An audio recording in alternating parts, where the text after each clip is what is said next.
오늘은 무적 파워레인저의 탄생 과정과 배우들에 관한 뒷이야기, 그리고 국내에서의 무적 파워레인저에 관한 여러가지 TMI를 알아보도록 합시다.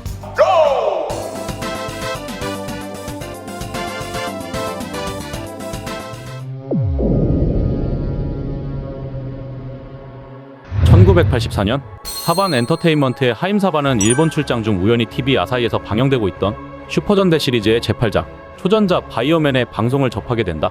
그는 바이오맨을 보고 이 작품이 미국에서도 충분히 먹혀들 것이라 판단하여 1985년에 1회당 1만 달러를 지불하여 바이오맨의 국제 방영권을 획득. 그의 파트너였던 슈키레비와 함께 1986년 미국판 최초의 전대물이라 할 수 있는 바이오맨을 제작하였다. 하지만 이 작품은 정식 방영되지 못하고 파일럿 프로그램에만 그치게 되는 결과를 낳았다. 이유는 간단했다. 후일 레비의 말에 따르면 최소 5년 동안 바이오맨을 살 방송국과 스폰서를 물색해봤지만 그 누구도 이 작품을 사길 원치 않았다라고 증언하였다. 이렇게 미국에서는 전대물이 전혀 먹혀들지 않을 것 같이 보였다. 시간은 흘러 1990년 초 폭스키즈의 사장 마가렛 로시는 유럽산 애니메이션 메이블 위에 하임사반과 만남을 가지는데 이때 마가렛 로시는 다른 애니메이션은 더 없냐고 물어보았다. 그러자 하임사반은 많은 이들이 싫어하는 작품이라고 설명하면서 바이오맨을 그녀에게 보여준다. 그런데 과거의 전대물 제호작 태양전대선 발칸을 미국에서 방영해보려고 했던 마가렛 로시였기에 바이오맨을 보곤 마음에 들어하며 미국판 전대물을 제작, 방송할 것을 결정하였다.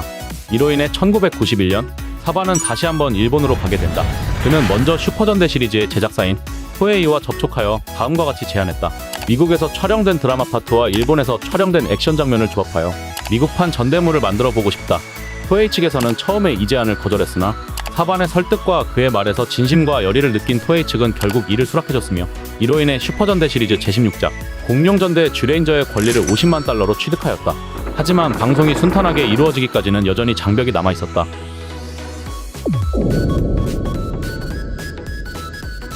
무사히 토에이와 계약을 맺었지만 이번에 반대하고 나선 이들은 폭스키즈의 상층부들이었다.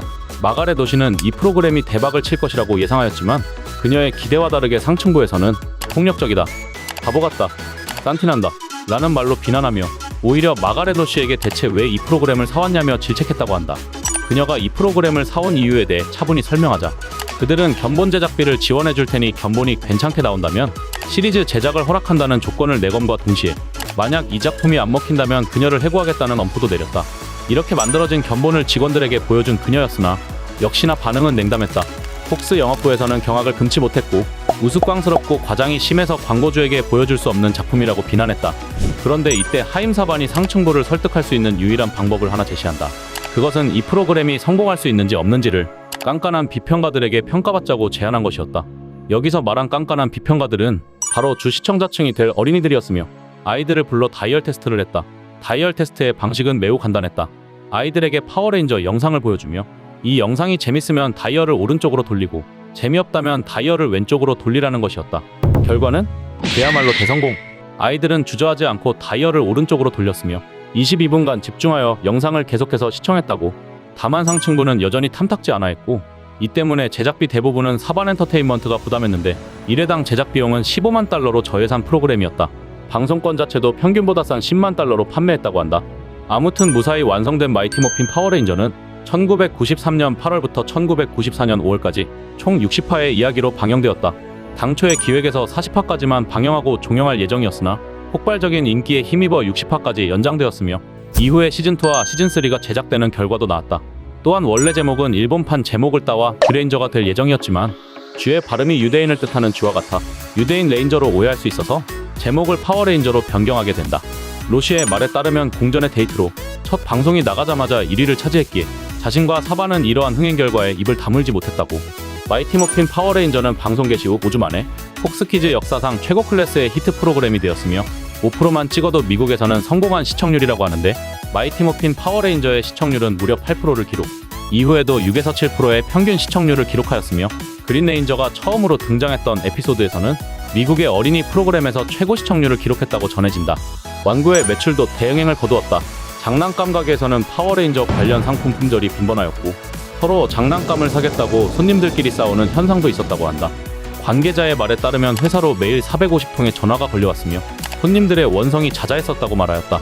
인기에 힘입어 1994년 2월 21일에 행해진 스테이지쇼에서는 파워레인저들을 직접 보기 위해 35,000명의 팬이 몰려들어 40km가 정체, LA 고속도로가 마비되는 일도 일어났다.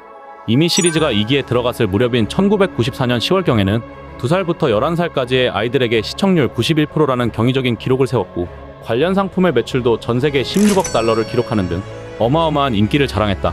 미국에서 이러한 데이트를 기록한 것에는 당시 미국에는 없었던 새로운 종류의 프로그램이었던 것과 아이들이라면 환장하는 공룡, 화려한 무술, 변신 히어로라는 요소가 미국 아이들에게 크게 어필했기 때문이라고. 게다가 당시 미국의 코믹스는 어둡고 불행한 영웅의 이야기만 제작되던 시기였으나 슈퍼파워를 손에 넣은 10대 소년소녀들이 세계를 구하기 위해 악에 맞서 싸우는 권선징악적인 내용 역시 폭발적인 인기에 한몫한 것이었다. 한편 인기로 인해 시리즈가 연장되자 일본에서는 새로운 영상과 베인의 슈트 등이 추가로 제작되어 미국으로 보내졌다.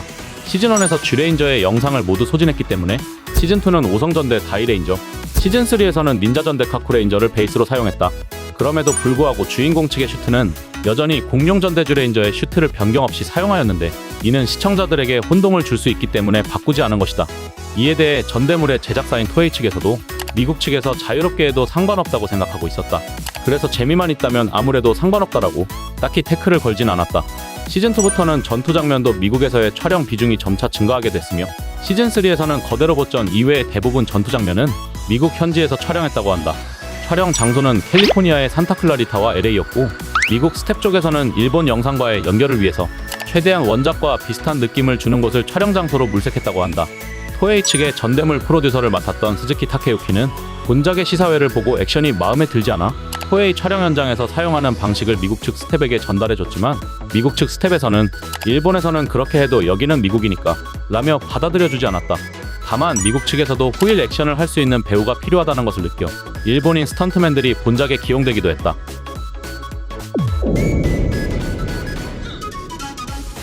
본작의 캐스팅에는 기본적으로 격투기나 체조 등 액션이 가능한 배우들을 다수 캐스팅했다. 레드레인저 역의 오스틴은 태권도와 유도의 유단자였으며 블랙레인저 역의 월터 역시 태권도와 댄스에 유능했다. 블루레인저와 핑크레인저 역의 데이비드와 에이미는 전체조 선수였고 옐로레인저 역의 뚜이창은 쿵푸의 수련자였었다. 다만 캐스팅에서 블랙레인저 역의 아프리카계 흑인을, 옐로우레인저 역에는 동양인을 캐스팅해서 인종차별적 요소가 들어간다고 생각한 이들이 비판의 목소리를 내자 슈키 레비는 이것이 의도한 것이 아니라고 해명하며 자신과 사바는 이스라엘 출신이기 때문에 미국인의 피부색에 관한 감각을 이해하지 못한 것이라고 설명했다. 대성공을 거둔 파워레인저였지만 정작 출연 배우들은 낮은 임금, 장시간 근무, 불공정 계약 등으로 고통받았다. 배우들은 모두 젊은 출연진이었으며 배우 지망생들이었기에 자신들의 이익을 보호할 에이전트나 회사가 없었고 엔터테인먼트 산업에 경험이 적은 이들이었다. 어느 정도였냐면 프로그램의 성공으로 재방송 때 그들은 재방송에 대한 로열티를 단 한 푼도 지급받지 못했다고 할 정도였다. 결국 낮은 임금에 불만이 폭주한 배우들은 하차를 하게 되고 이로 인해 시즌2에서 배우들이 일부 바뀌게 된 것이었다. 당시 낮은 임금에 대해 호일 레드레인저 역의 오스틴은 맥도날드 창고에서 일해도 첫 시즌과 같은 돈을 벌었을 것이라며 얼마나 적은 돈을 받았는지에 대해 말한 바 있다. 블루레인저 빌리 역을 맡은 데이비드는 당시 출연진 중 1969년생으로 가장 고령이었으며 동성애자여서 제작진들이 은근히 그를 싫어했다고.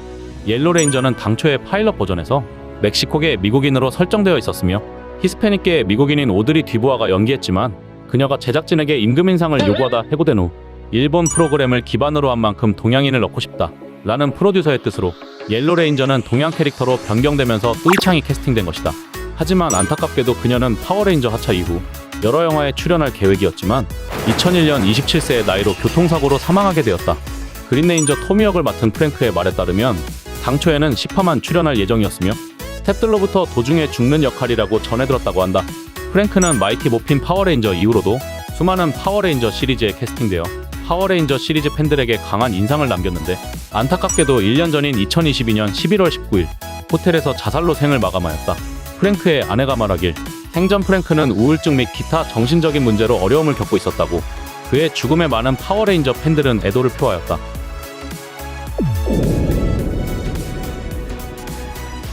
국내에서는 1994년 1월부터 5월까지 무적 파워레인저라는 제목으로 KBS에서 방영, 90년대에 지상파 최초로 특촬물이 방영된 것이었으며 이래 최고 시청률 39.1%, 분당 최고 시청률 52.8%를 기록하는 엄청난 인기를 자랑했다. 미국판 오프닝을 그대로 사용하였으며 가사도 고고 파워레인저를 무적 파워레인저로 변형한 정도였지만 애초에 원곡부터가 가사 자체가 거의 없었고 이렇게 단순해도 엄청난 중독성을 가진 노래였기에 지금도 기억하고 있는 이들이 많다. KBS는 이러한 인기에 힘입어 이기도 방영하려 했으나 당시 시민단체가 폭력성 등을 이유로 반발하여 결국 D 시리즈는 방영되지 못한 채 48을 끝으로 종영하였다. 웃기게도 당시 시민단체에서는 본작이 후레시맨, 바이오맨, 마스크맨 등 국내에서 비디오로 선풍적인 인기를 끌었던 일본의 어린이용 비디오를 그대로 모방한 작품이라며 비난하였다. 이에 대해 담당 PD는 폭력성 등의 문제에 대한 염려가 없었던 것은 아니지만 20여 분 가운데 폭력적인 장면은 5분여에 지나지 않는 데다 그나마 폭력을 순화, 희화화에 큰 문제가 없다고 본다. 실사 합성 영화가 세계적인 추세인 만큼 모방도 있을 수 있다고 생각한다. 라는 견해를 내놓기도 했다. 파워레인저가 방영되었던 시절의 초딩이라면 이 책받침을 모를 수가 없다. 단순히 책받침의 기능뿐만 아니라 뒷면에는 주사위를 이용한 게임 기능도 있어. 다들 쉬는 시간에 친구들과 해봤던 기억들이 있을 것이다. 자, 무적 파워레인저에 관한 TMI는 여기까지. 영상이 재밌었다면 구독과 좋아요, 그리고 알림 설정까지 부탁드립니다. 그럼 다음 시간에 또 만나요. 안녕!